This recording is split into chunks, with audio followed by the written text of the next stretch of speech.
दोस्तों नमस्कार, मैं आरती आप सभी का स्वागत करती हूँ। छोटा सा गीत गाने जा रही हूँ। अच्छा लगे तो लाइक सब्सक्राइब जरूर कीजिएगा दोस्तों। कहाँ हुआ गीत है, अच्छा लगे तो लाइक सब्सक्राइब जरूर कीजिएगा। मेरे चैनल का नाम है सागर म्यूजिक 27। अच्छा लगे तो कमेंट में बताइएगा हमारा गीत कैसा लगा।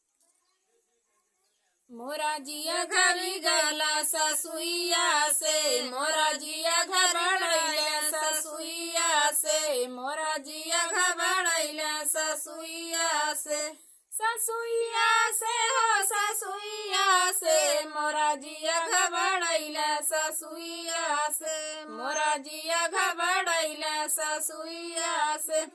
जनती जो सासु मोरी इतनी लड़ाकू, जनती जो सासु मोरी इतनी लड़ाकू, इतनी लड़ाकू सखी इतनी लड़ाकू। शादी करती हम बिना ससुइया के, शादी करती हम बिना ससुइया के। मोरा जिया घबड़ैला ससुइया से, मोरा जिया घबड़ैला ननदिया से, मोरा जिया घबड़ैले ननदिया से। जनती जो सासु जनती जो ननद मोरी इतनी लड़ाकू, जनती जो ननद मोरी इतनी लड़ाकू, इतनी लड़ाकू सखी इतनी लड़ाकू। शादी करती हम बिना ननदिया के, शादी करती हम बिना ननदिया के। मोरा जिया घबड़ैले ननदिया से, मोरा जिया घबड़ैले ननदिया से, मोरा जिया घबड़ैले देवरवा से, मोरा जिया घबड़ैले देवरवा से। जनती जो देवर बाटे इतना छिनारो, जनती जो देवर बाटे इतना छिनारो।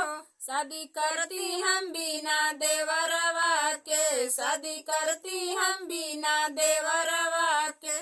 मोरा जिया घबड़ला देवरवा से, मोरा जिया घबड़ला देवरवा से, मोरा जिया घबड़ैला सजनवा से, मोरा जिया घबड़ैला सजनवा से।